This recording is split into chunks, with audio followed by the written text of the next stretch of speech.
I want to take a little time here to thank TAWC for inviting us out to talk a little bit about water use in corn, and appreciate the work that you guys are doing to help us be sustainable here for a long time. So hopefully we can get this thing up and running. I'd be hard pressed to do it by memory.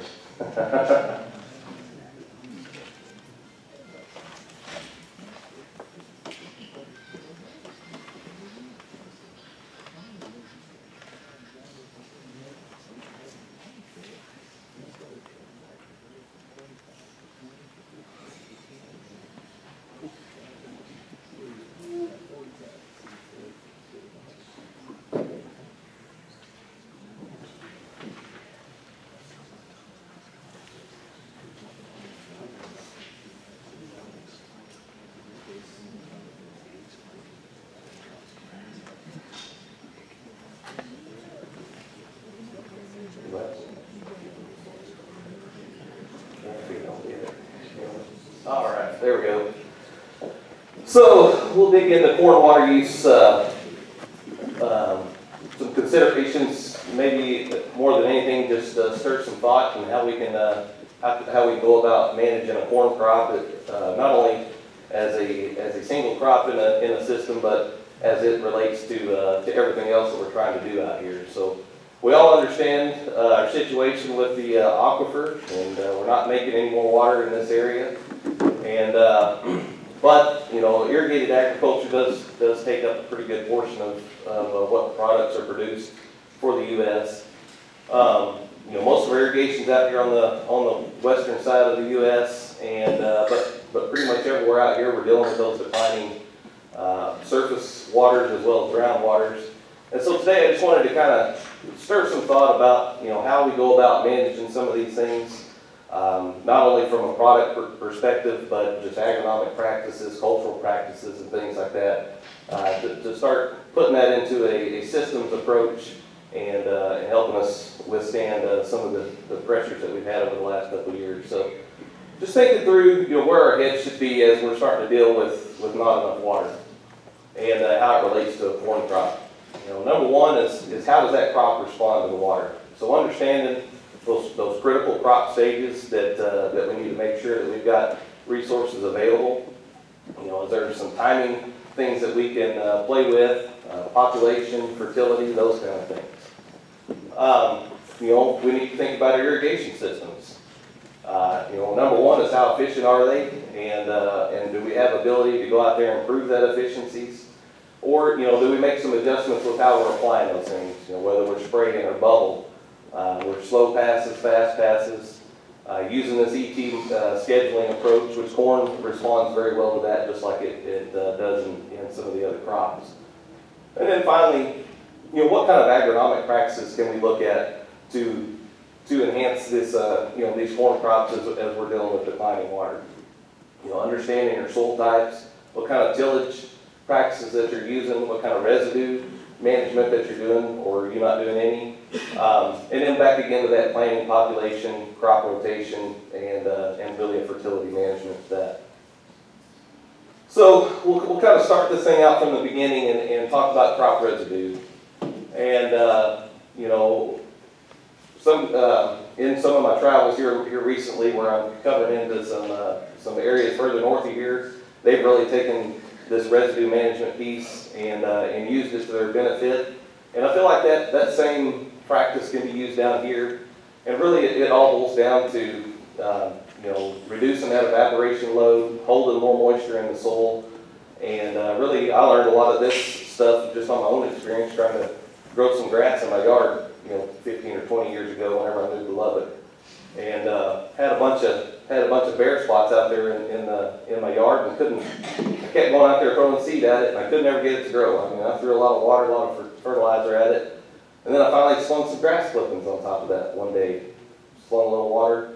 Next thing I know, in about 7 days, I had that grass patch covered up, and all it was that I reduced that evaporation load, that solar radiation load on that soil, and was able to give that a nice growing environment for that grass to succeed.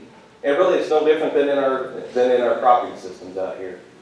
The University of Nebraska has done a lot of research as far as what kind of benefit this would be, whether you got flat residue or standing residue, and they've accounted for an additional 2 inches of moisture in the soil whenever you leave that residue standing. Hopefully catch the snow that's coming in today, hold it in place, so whenever the winds start blowing, we don't have that moving off target. And then we've even seen upwards of 4 inches of stored moisture. And as you'll see later here in a presentation, that's enough to get that first bale of cotton. You're halfway there to get to a corn crop. So having that stored moisture there is a true benefit in a lot of ways, helping that infiltration rate so that we've slowed that water down as it hits the soil surface and is actually able to soak in instead of run off. I get a lot of questions every year about pre-plant irrigation. Should we be doing it? Should we not be doing it? And really, the answers are all different for all kinds of different scenarios. But I think it plays well into that previous slide with the crop residue piece. What we're doing out here, irrigating early here in the season, getting ready for the crop, our efficiencies are very, very low. And most of that's because of the wind load that we've got on these pivot systems, especially if we're in a spray mode. We're moving a lot of that water off target, we're evaporating it out. So switching that, to more of a LIPA type system, and then even to better enhance that is putting that into some kind of residue, standing stubble, to be able to hold that moisture there ready for the crop. And as you'll see here later on in the presentation, we'll talk through some of the irrigation scenarios, starting with that full season, full profile. So corn has kind of a bad rap. Everybody thinks that it uses way too much water. And it can. It's a luxury consumer. As much as you want to put out there, it's going to use it. Now, it may not be putting it all towards the parts that we're going to pull off and sell. So, looking at kind of the history of corn, really it ranges from 15 to 32 inches of water applied. Typically out here, we can get by with about 25 inches of water to make a good, decent corn crop. And that's generally due to our elevation where we cool off at night versus some of the lower elevation areas to the east of us. 50% of that water is used in that reproductive stage. So as you start planning your irrigation schemes, you need to understand that that's when that water needs to be there. And really peak use is about 3/500ths of an inch a day over a fairly good course of time. 2011 we were up over ½ inch a day. So that can vary as well, as Dr. Creek talked about on that daily PET need, but as a general rule, we kind of fall into these categories. So just looking at crop growth and development and how we start hitting those critical stages, the first stage in my mind is emergence. So we got to go out there, we got to plant the crop right. We don't need to be driving 7 miles an hour out there trying to get the crop in. We got to slow down, get those seeds spaced and in some moisture, and get those things to come up uniformly. Because if you don't have that, you're going to have issues all season long. So we've got to have a good crop established. But then, as you can see, we don't have a whole lot of crop growth here for the next couple of weeks as we're starting to add leaves. So we don't have a whole lot of water requirement. So this is the time that you could probably hold back some moisture. We don't want to overwater at this time and try to bank that water, because what we're doing is sending a signal to that plant that everything's going to be hunky-dory. And then whenever we get into this tassel stage where we really need it, and we don't have enough water to meet those needs, then that plant is going to be too big and really thinking that everything's going to be fine and it's going to shut down.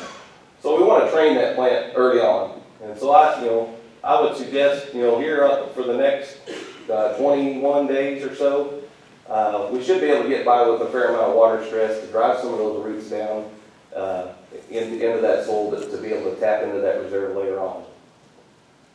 The second stage here is the V6, the V8 stage. And really what's so important about that is we're starting to develop that ear.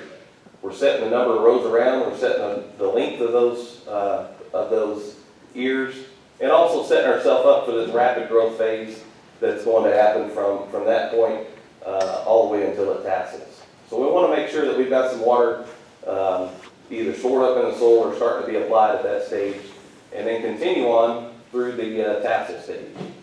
And what's important about that, we want to have good pollination success. We want to make sure that we've got you know, our tassels and our silks coming out at the right time, because if we do stress during this time frame, what generally happens is our tassels will come out before the silks are ready, and then that's when we have major problems.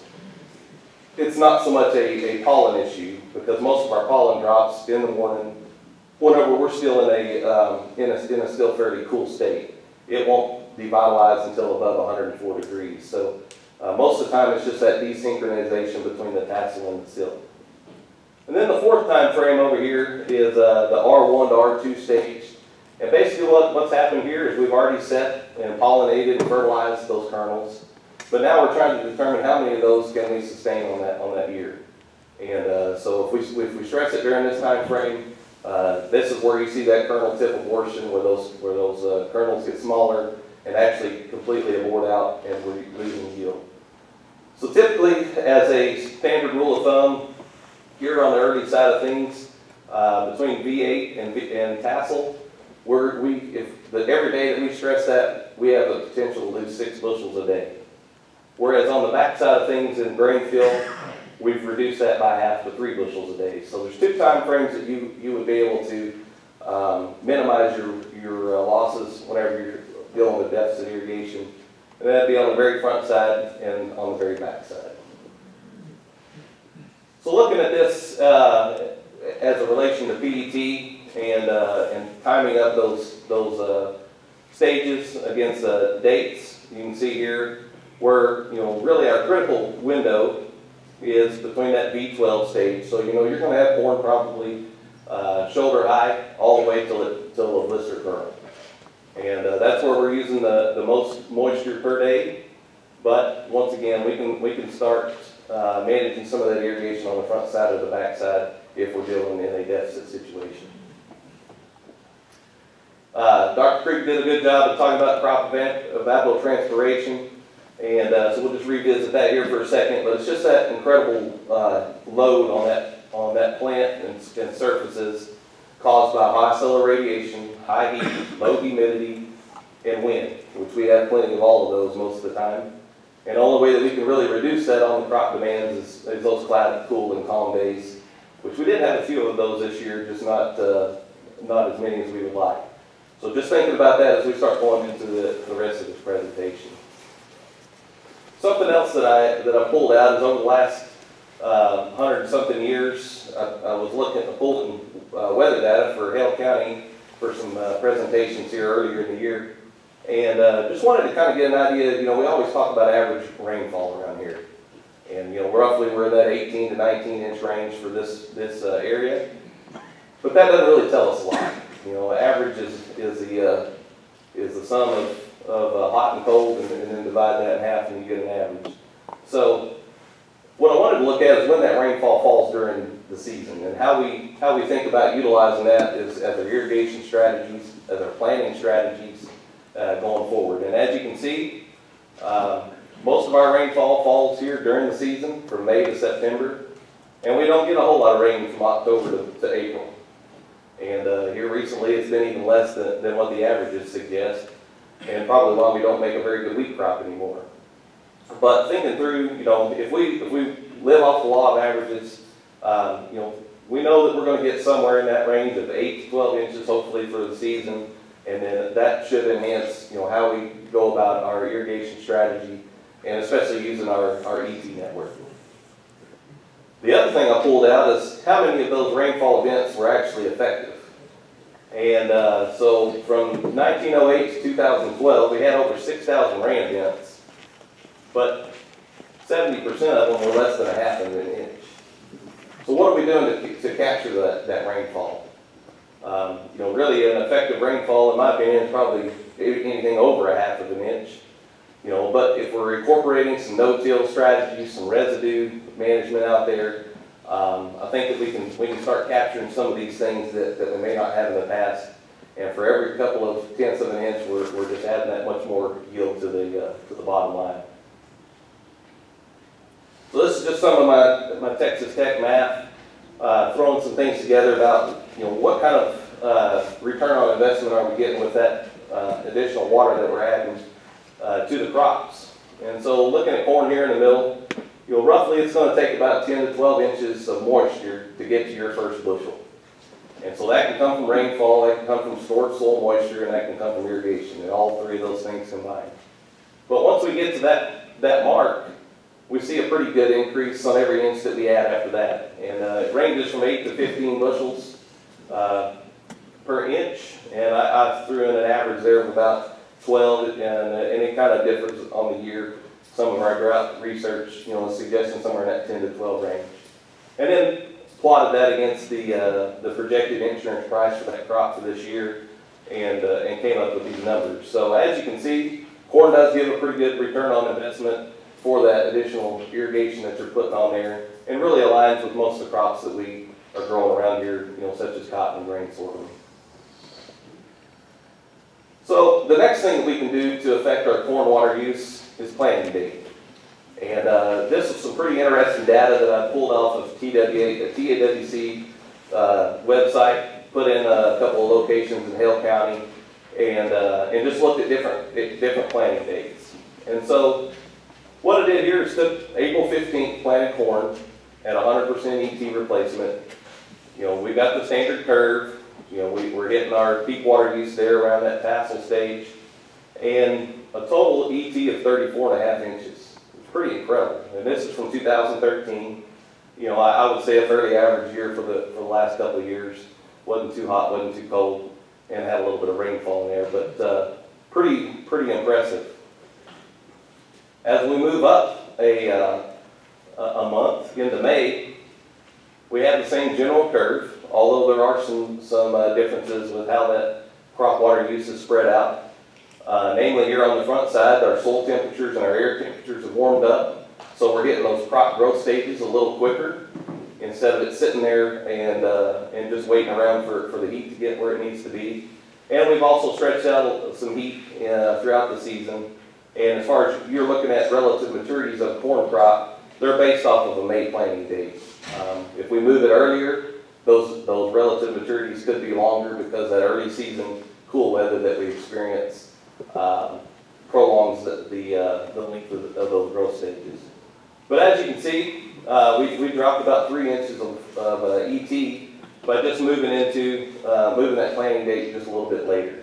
Now we do run the risk of having our critical growth stages happening during the hottest part of the summer.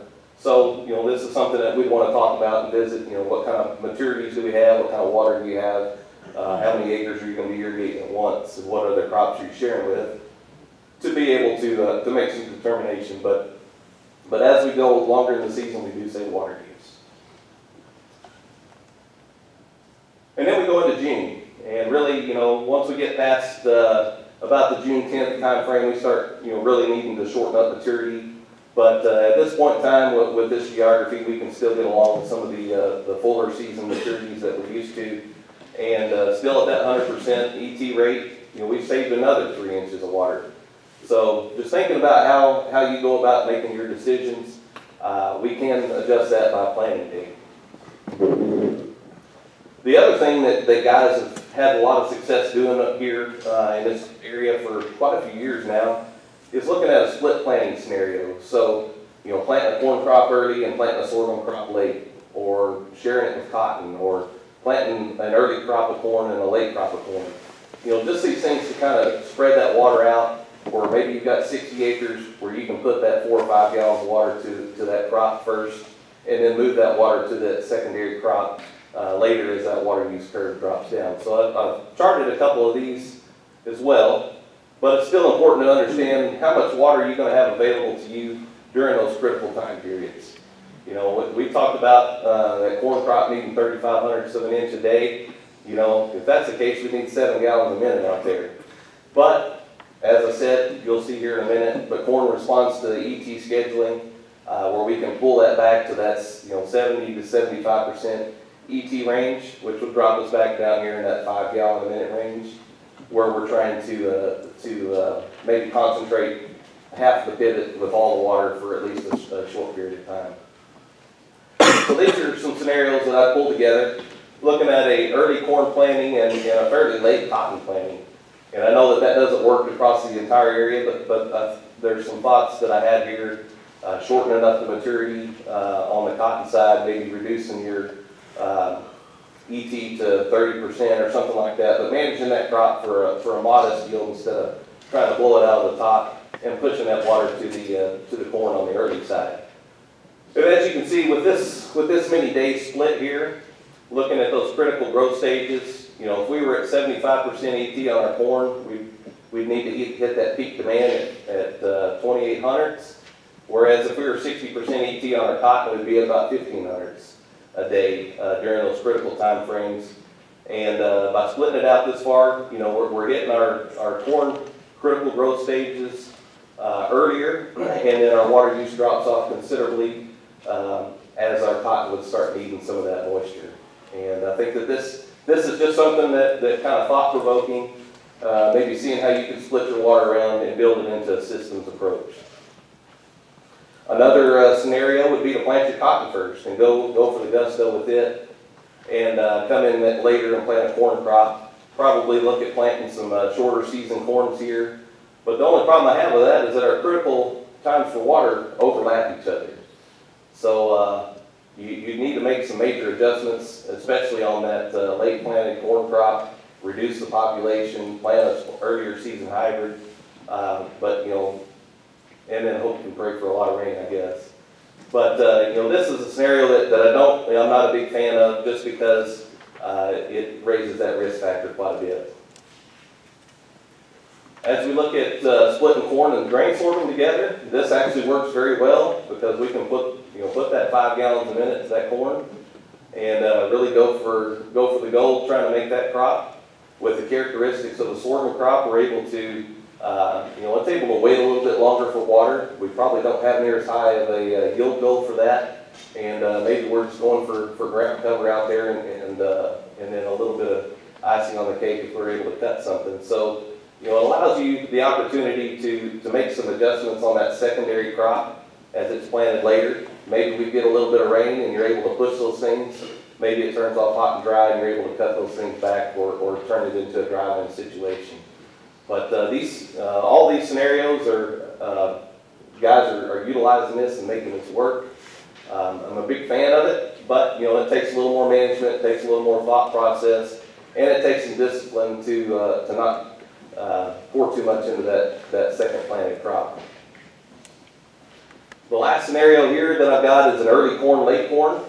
And if we're going to do this, we're going to need a little bit of water, we're going to need a little bit of help. And also we're going to have to spread that planting date out a little bit more to make sure that we are not overlapping with those critical growth stages. And so just some things to think about as you start going into a cropping plan, spreading your water around and getting the best use of your land and going forward. So all this takes quite an in-depth understanding of what your soil is going to give you. That's probably our greatest resource out here that we don't know near enough about or don't pay enough attention to. And that's just understanding what kind of soil types you've got out there, what kind of infiltration rates you've got, what kind of water holding capacities, and what kind of plant availability that you've got, plus organic matter.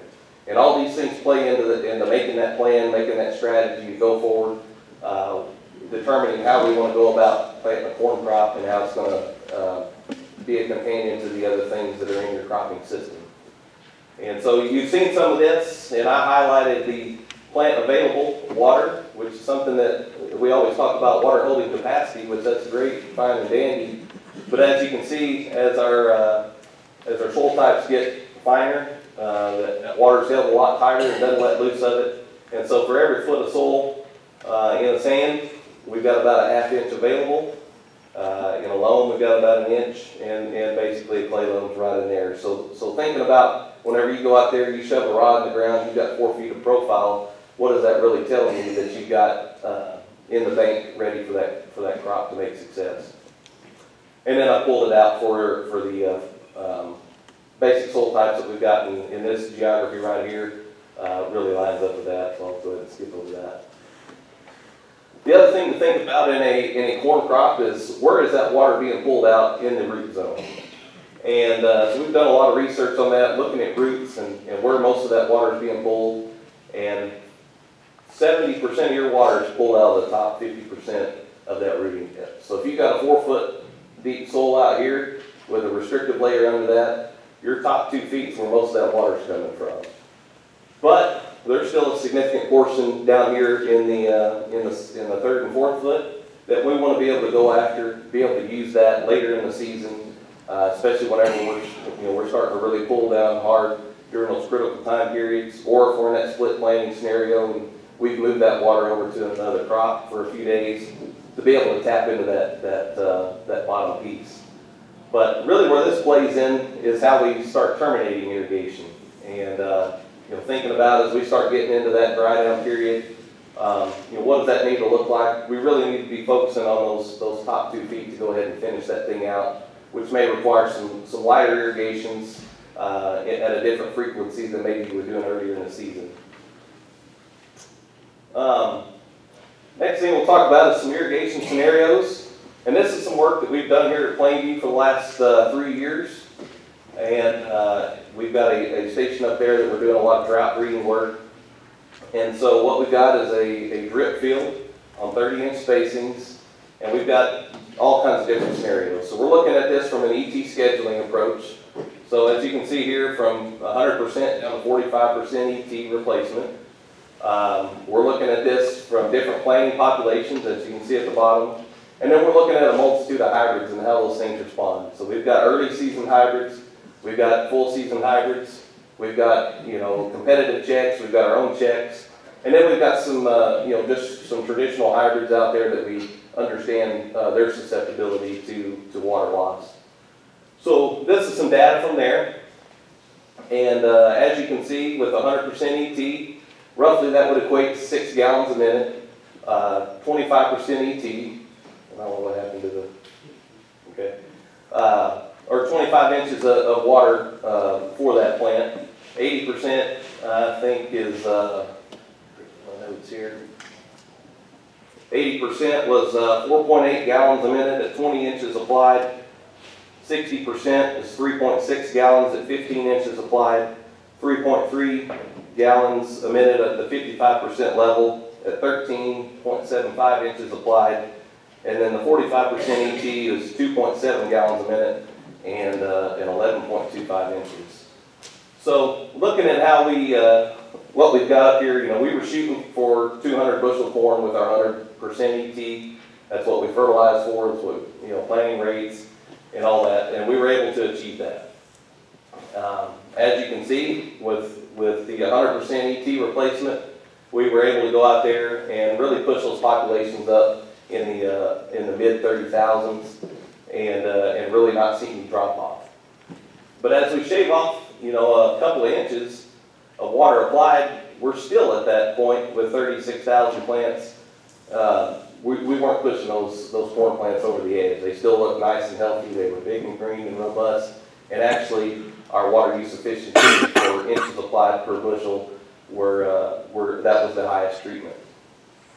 As we pull off a significant amount of water into the 55% ET, we start seeing a shift in those plants where those highest yields were being achieved in that 28 to 30,000 range. So, we get up there to 36,000, we really push those things off the edge and they were looking pretty sickly.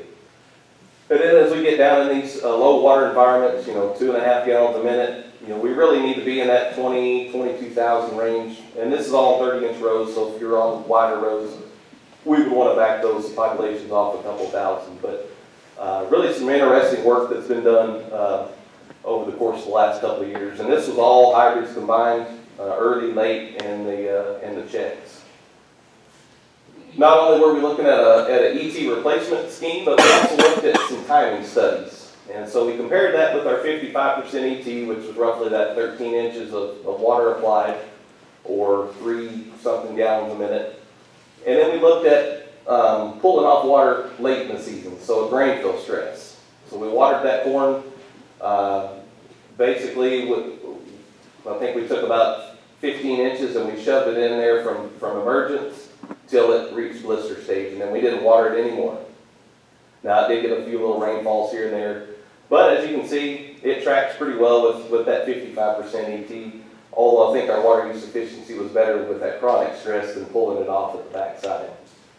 The other thing we looked at was starting out the crop with a full profile, and then not watering that until it got to the 8th leaf stage, and then taking 12 inches of water and shoving it between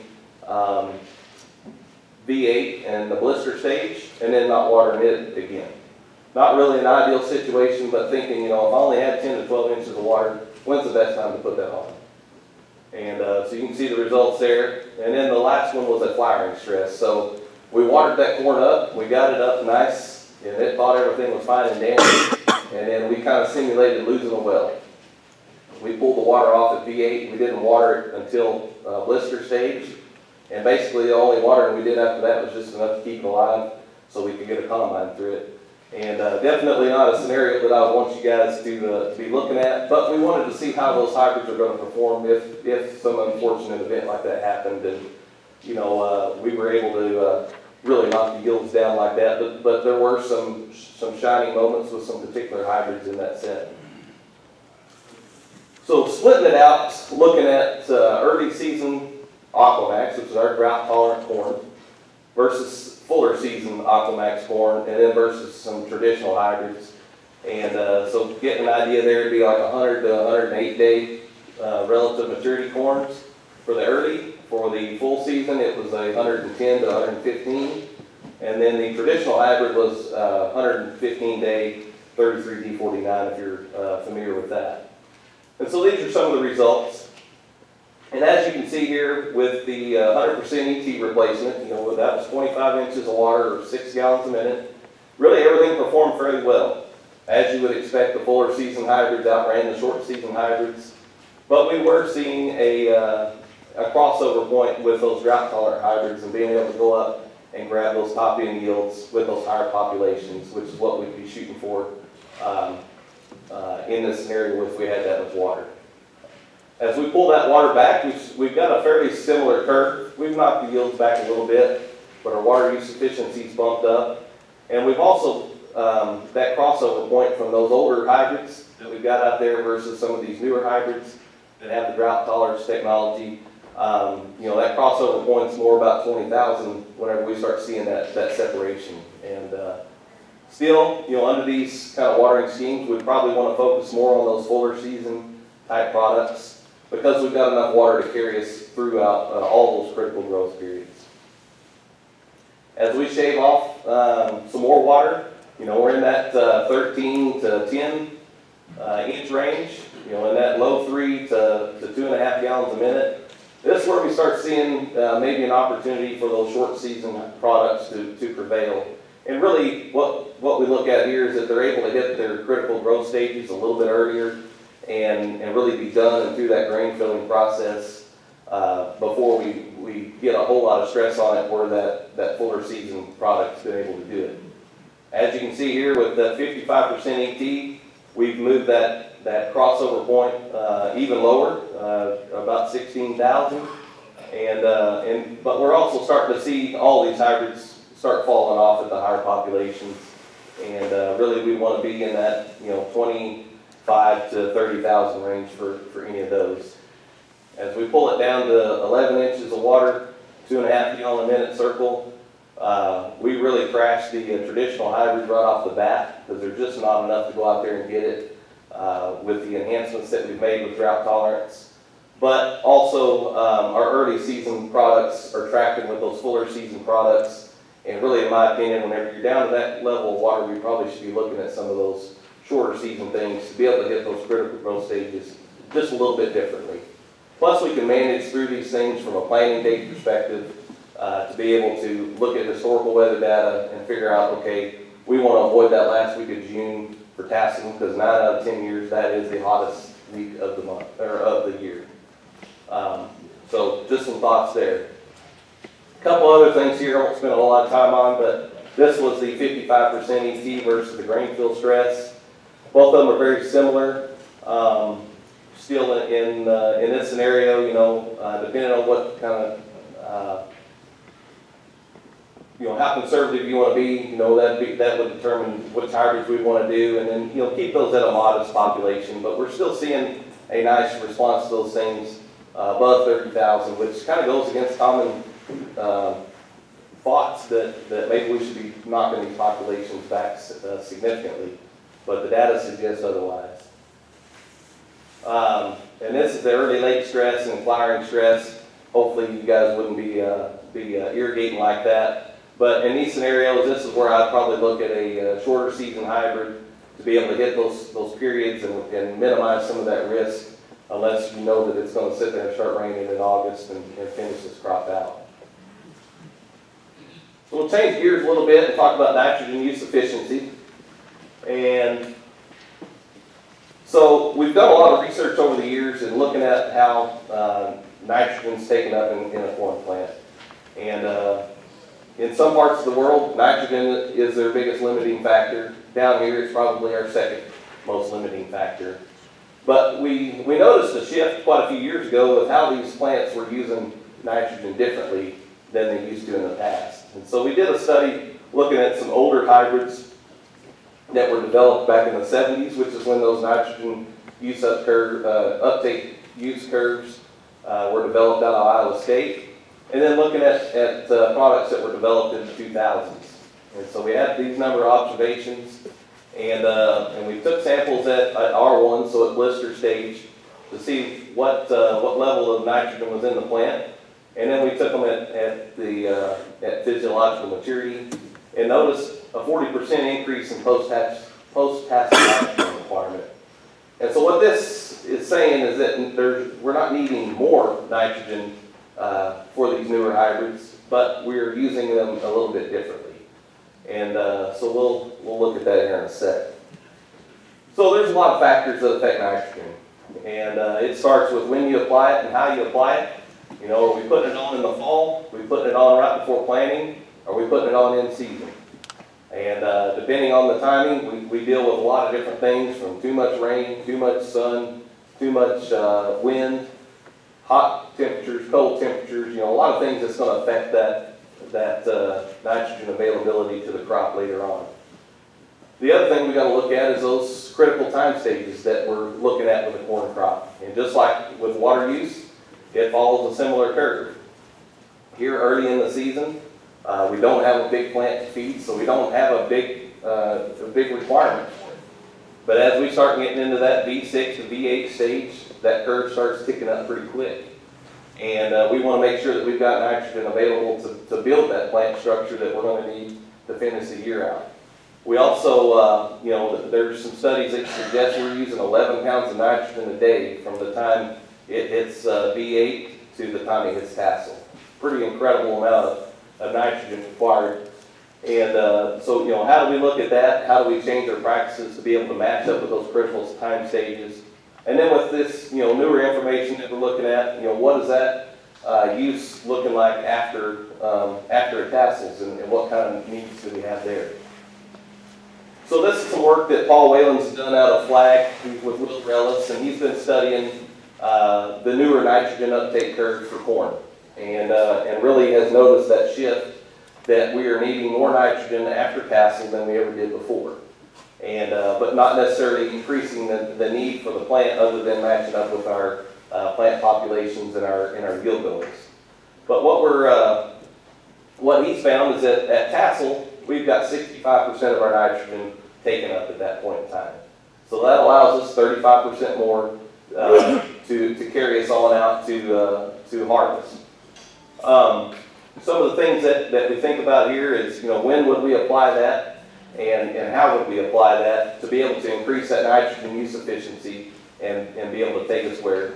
But I also want to show you some data that we're looking at to suggest that this practice really does work. So these are some of our plot averages from last year that I borrowed from one of my counterparts north of Amarillo.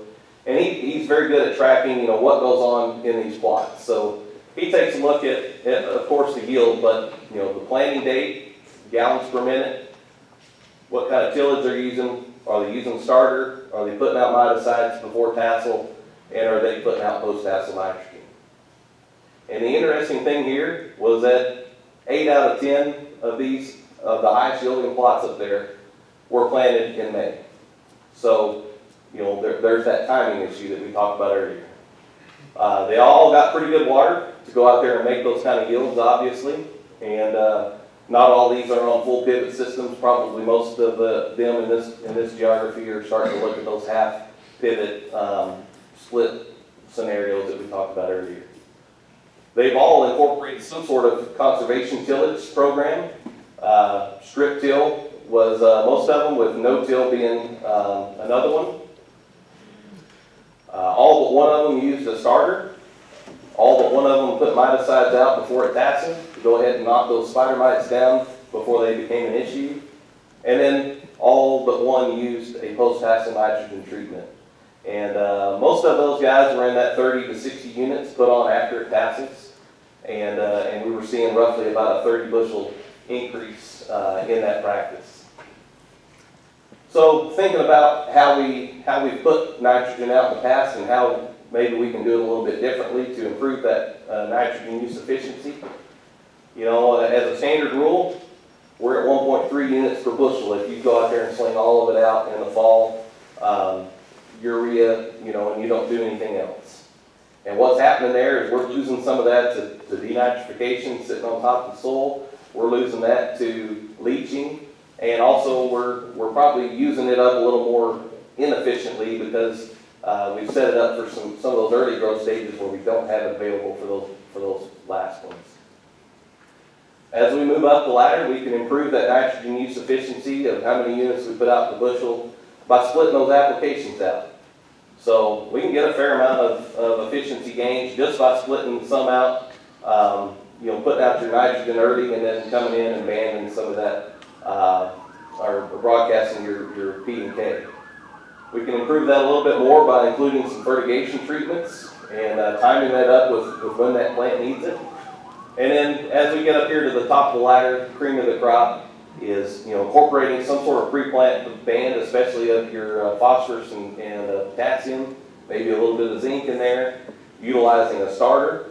And really what they're putting out the band in is a strip till rig, coming back with a 2x0, putting out their starter and then watering that in, and then side dressing it either through fertigation or the various, you know, rigs that are available, and then saving that last 30% of that nitrogen that you were going to put out for the plant and putting it on after tasseling. So you sit there and you say, well, what does this look like to me? Well, this is some work that with the information that we've learned here, we're starting to spread this amongst the organization, and one of our account managers up in Illinois had the opportunity last year to be out in the field and looked at this field, and it needed something. And so we pulled samples, we pulled leaf tissue samples and said, you know what, I think 30 unit shot of nitrogen on this field would do it. Well, you know, you want to make sure that you did the right thing, so we split the pivot in half and only applied that on half of it, and that would be these ears and stalks on the left. And this was just, they actually had all their nitrogen out at tassel. We split that application, so they both had the same amount, it's just a difference in timing. We increased kernel depth, increased cob size, we increased stalk integrity. And test weight was much better, and the yield was 30 bushels higher. Pretty impressive looking at that. So we replicated this again this year and looked at different rates. And so we had a different growing season this year, a lot more cloudy weather, a lot more, you know, cool and rainy days, and looked at these different rates from 0 to 90 pounds put on after tassel. And as you can see, these stalks really tell the tale. Where we didn't put any, we really shrunk those things up. We've cannibalized those stalks to be able to move those nutrients into the year because we just didn't have enough to feed the factory. The 30 pounds is better, but not near as good. Whereas we get in the 60 and 90 pounds, you can see the results there. Here's another look at that, especially looking at those stalks and what had happened. You know, we catch a nice little wind event here at harvest, and most likely these stalks are going to go down. You know, we can't get too much on after tassel, but just some ideas to be able to improve that nitrogen use efficiency, balance that program up with your water use efficiency to take us to the next level. And I'll just finish up with a couple other pictures. pretty interesting. This one, even at 81 pounds, we didn't have near enough out there, and but we still saw a significant yield difference with these guys. So in summary, you know, just thinking about how your corn production goes, you know, utilizing some measure of conservation tillage to go ahead and preserve that residue out there, protect that ground, keep our evaporation at the soil level low, reflect that radiation, and really start building that profile up for that plant. Planting dates and planting rates are crucial to corn production, and making sure you've got a nice uniform stand is number one. But we can adjust those things, and don't be afraid to adjust those things as the weather prevails. And then also these things play into how other crops fit into your system. You know, what are you trying to do? Are you putting sorghum or corn or cotton or peanuts? You know, these other things. And instead of looking at it as a one-stop shop with a crop, all these things kind of work together. And so how can we do that? Manipulate those planting dates and rates. Irrigation timing, ET scheduling works and is really more predictable, even though it requires just slightly more management. But keep in mind that banking water early on a corn crop sends that plant the wrong signal, and it thinks everything's fine and dandy until you pull its legs out underneath it, and then that's when we get into issues. So utilize the tools that we've got available here. TAWC's got a nice tool that's easy to look at and enter data and make those decisions. Proper fertility balance is key to that water use efficiency. We've got to have some cookies to feed that plant so that it can keep going. And really by split applying your nitrogen, that's going to improve that nitrogen use efficiency so you get bigger bang for your buck. With that, I'll finish up and stop talking. I'll be around all afternoon, but yes? Nitrogen late, anything with top rods, or is that just an old wives' tale? There is the possibility to have cob rots if you had too much nitrogen. So I would suggest that you go out there and pull some soil samples and leaf samples there, you know, before tassel or at tassel to help make that decision on whether you need to add more or not. But really in this area I hadn't seen a whole lot with these newer hybrids because they are using that nitrogen a little bit differently. And we're not just getting crazy, you know, putting out hundreds of pounds of nitrogen after it tassels. Any other questions? All right, thank you. Thanks, Jeff.